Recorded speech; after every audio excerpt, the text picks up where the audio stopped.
एक बार की बात है, कई सालों पहले सोनापुर गांव में एक भयानक हवेली थी जिसके बारे में तरह तरह की अफवाहें फैली थी। हर किसी का मानना था कि उस हवेली में कोई चुड़ैल का साया है। काफी बार गांव वालों को वहां पर चुड़ैल के होने का एहसास भी हुआ था। एक बार गांव के लोग गांव के चौराहे पर बैठकर सभी हवेली के बारे में बात कर रहे थे। अरे भैया, हवेली में भूत का साया है। मैंने खुद पेड़ों से फूलों को उड़ते हुए खुद हवेली में जाते हुए देखा है। अरे नहीं कर लो भैया, वहाँ भूत का नहीं, वहाँ पर चुड़ैल का साया है। मैंने तो पायलों की आवाज सुनी है। अरे सुनील चचा, भूत चुड़ैल नहीं, वहाँ तो राक्षस है, राक्षस। मैंने देखा, मेरी गाय का दूध अपने आप निकलकर बर्तन में चला गया भैया, और फिर बर्तन हवेली में। हाँ, बात तो सही है। मैंने भी हंसने की बहुत सी आवाजें सुनी है। जमींदार साहब, आपको हवेली और गांव के बीच में मजबूत दीवार बना देनी चाहिए। कम से कम ये भूत हमारे बच्चों को तो नुकसान नहीं पहुंचाएंगे। न जाने हवेली में भूत है कि चुड़ैल, लेकिन एक बार जब मेरे पति लकड़ियां काट रहे थे तो उनकी कुल्हाड़ी नीचे गिर गई। अचानक कुल्हाड़ी न जाने कैसे उड़ते हुए वापस उनके हाथ में आ गई। मेरी तो डर के मारे जान ही निकल गई थी। हाँ बिटिया, सच कहती हो, वहाँ कोई है जिसने हमारी सहायता की। मेरी पोती तालाब में डूब गई थी। अचानक तेज हवा चली और मेरी बेटी तालाब से उड़ती हुई बाहर आ गई। देखो भाइयों, मेरा बेटा अमेरिका से वापस आ रहा है। कुछ दिनों के बाद वो वापस चला जाएगा। उसे इन सब घटनाओं के बारे में खबर नहीं होनी चाहिए। उसके जाने के बाद मैं ये दीवार पक्की करवा दूंगा।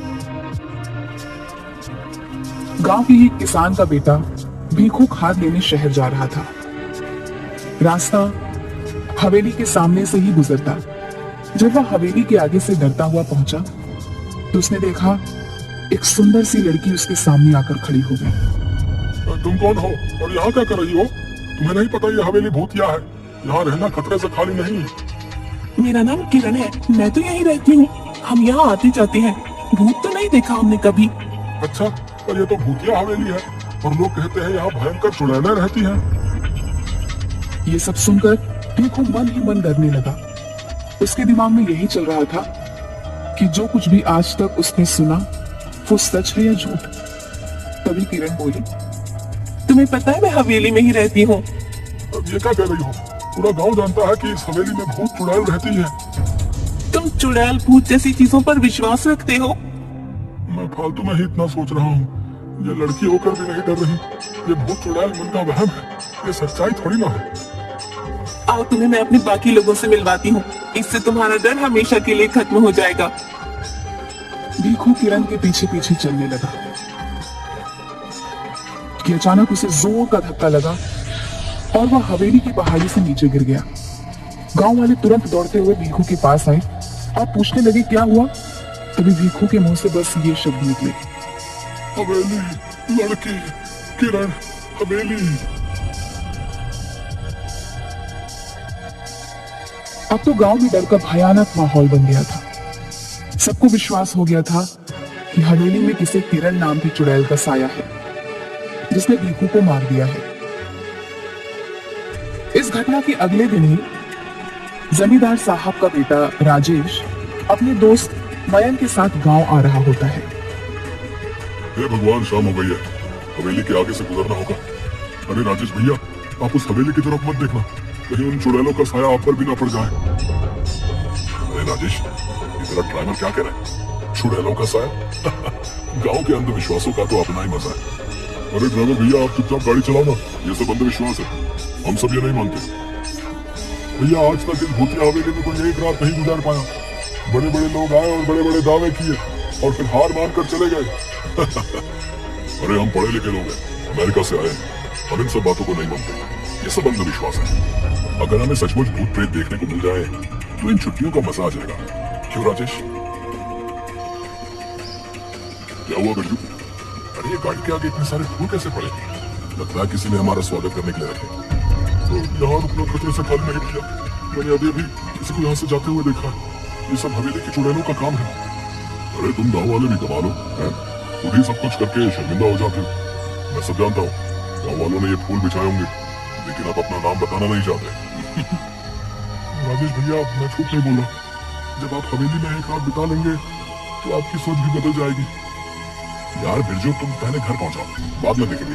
अभी तो बहुत जोर से भूख लगी है। मेरे पेट में तो हाथी, चूहे, भूत, प्रेत सब दौड़ रहे हैं। कुछ ही देर में दोनों दोस्त घर पहुंच जाते हैं और आराम से सो जाते हैं।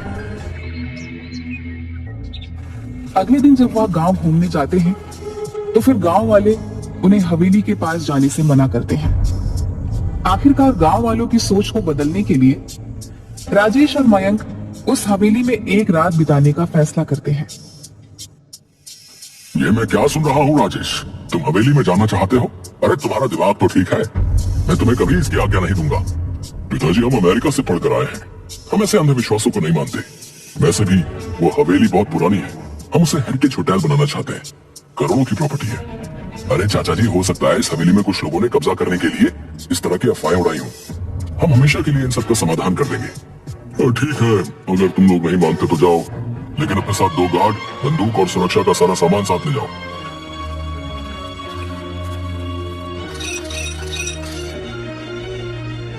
आप लोग सो जाइए, हम सब बाहर ही बैठे हुए हैं। अब कोई भी बात हो तो तुरंत आवाज दीजिएगा। राजेश उठ यार, ये सब क्या हो रहा है? अबे अबे ये पलंग हवा में कैसे उड़ रहा है? और ये गाने की आवाजें भी आ रही है। ये खुशबू, ये तो कमल के फूल की खुशबू है। लेकिन इस पुरानी हवेली में कमल का फूल कहां से आया? इतनी मीठी आवाज तो सिर्फ परियों की हो सकती है, भूत और राक्षस की नहीं। या फिर हम लोगों को डराने के लिए किया जा रहा है।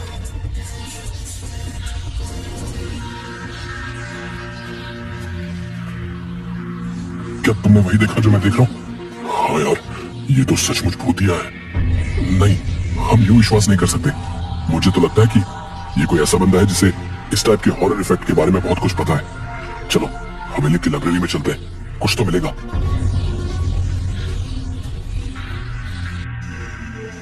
ये किताब दूसरी दुनिया की परियों की है, जो कभी कभी उस दुनिया से इस दुनिया में घूमने आया करती थी। 150 साल पहले यह हवेली उन्हीं परियों का अतिथि गृह हुआ करता था, जहां पर वे अपना समय बिताने आया करती थी। अतिथि गृह क्या होता है? गेस्ट हाउस, यानी कि हम लोग एक परियों के गेस्ट हाउस में हैं। वाह भाई, ये तो कमाल हो गया। मेरा ख्याल है हमें बिना आवाज किए चुपचाप देखना चाहिए कि असलियत क्या है, क्योंकि अभी तक हमें परियां नजर नहीं आई है। इसके बाद वो परियों का इंतजार करने लगते हैं। तभी अचानक उनके सामने जादुई संगीत बजने लगता है और बहुत सारी परियां सामने प्रकट हो जाती हैं। मैं हुस्न परी हूँ, हमारे घर में आपका स्वागत है मानव मित्रों। हमें खुशी हुई कि तुम हमारे यहाँ आए। आप दोनों तो कितने अच्छी हो, तो आप लोगों से लोग डरते क्यों हैं? इसका जवाब तो वही दे सकते हैं। क्या तुम दोनों को भूख लगी है? हाँ, भूख तो लगी है। जो खाना लाए थे वो तो कब का खा चुके हैं हम लोग। क्या तुम हमारी मदद करोगे इस हवेली की सफाई करने में? हाँ, क्यों नहीं। आवाज सुन जब गार्ड धीरज और मुन्ना अंदर आता है तो उसे मयंक और राजेश उड़ते हुए दिखाई देते हैं, पर परियां नहीं दिखाई देती। वो डर कर उन्हें छोड़कर वहां से भाग जाते हैं और जमींदार के पास पहुंचते हैं। जमींदार साहब, गजब हो गया। लगता है राजेश भैया और उनके दोस्त को भूतों ने अपने कब्जे में कर लिया। वो दोनों हवा में उड़ रहे थे। हे भगवान, अब क्या होगा? मेरे बच्चों को प्रेतों ने अपने कब्जे में लिया है। भूतों ने नहीं, चुड़ैल किया है, क्योंकि वहां से लड़कियों की आवाजें आ रही थी। वो गाना भी गा रही थी, हमने पायलों की आवाज भी सुनी। सभी गांव वाले बुरी तरीके से डर जाते हैं। मयंक और राजेश अगले दिन जैसे ही सूरज उगता है उन दोनों परियों को अलविदा कहते हैं। हम पर विश्वास करने के लिए धन्यवाद राजेश और मयंक, लेकिन गांव वाले हम पर भरोसा नहीं करते। इस हवेली से हमारी यादें जुड़ी हैं, इसलिए जब भी मन करता है तो कुछ वक्त बिताने हम यहाँ आ जाते हैं। लेकिन भीखू पर हमला तो सुबह हुआ था। मैं यही बताना चाहती हूँ, भीखू पर हमला हमने नहीं किया।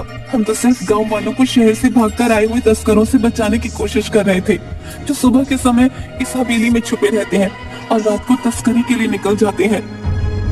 परियां राजेश और मयंक को बताती हैं, उस दिन जिस दिन पहाड़ी से गिरकर मर गया, उस दिन परी उसकी रक्षा कर रही थी, लेकिन सिर्फ भीखू को ही दिखाई दे रही थी।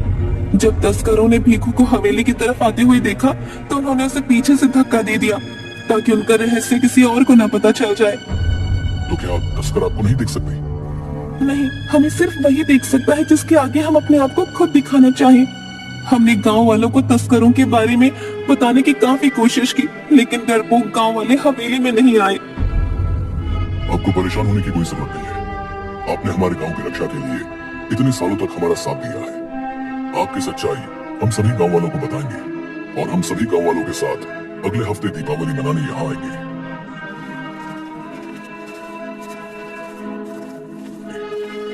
राजेश और मयंक सारी कहानी सबको बताते हैं। पुलिस को तस्करों की सूचना दे दी जाती है। पुलिस छापेमारी करती है और सभी तस्करों को गिरफ्तार कर लेती है। अरे आज तुम सब लोग अत्ते चढ़े हो। अब देखो इंस्पेक्टर टुंडे तुम लोगों के साथ क्या करता है। सबके नाक में दम करके रखा था। थानेदार साहब धन्यवाद वक्त से आने के लिए। आप इन सबको कड़ी से कड़ी सजा दिलवाइएगा। इन्होंने भीखू की हत्या भी की है। अरे ले चलो रे इन सबको गाड़ी में भर के। आप सब गांव वालों को अब इस हवेली से डरने की कोई जरूरत ना है। कुछ ना होता ये भूत प्रेत। समझदार बनो तुम सब राजेश और मयंक की तरह। गांव वालों को राजेश की बात पर भरोसा होने लगता है। दिवाली के दिन सभी गांव वाले हवेली की तरफ चल देते हैं। परियों ने पूरी हवेली को दीपों से सजाया होता है। हवा में आतिशबाजी होने लगती है। परियां सबके सामने प्रकट हो जाती हैं। परियों को देखकर सभी बहुत खुश होते हैं और उनके साथ मिलकर दिवाली मनाते हैं। इसके बाद सभी हंसी खुशी से गांव में रहने लगते हैं।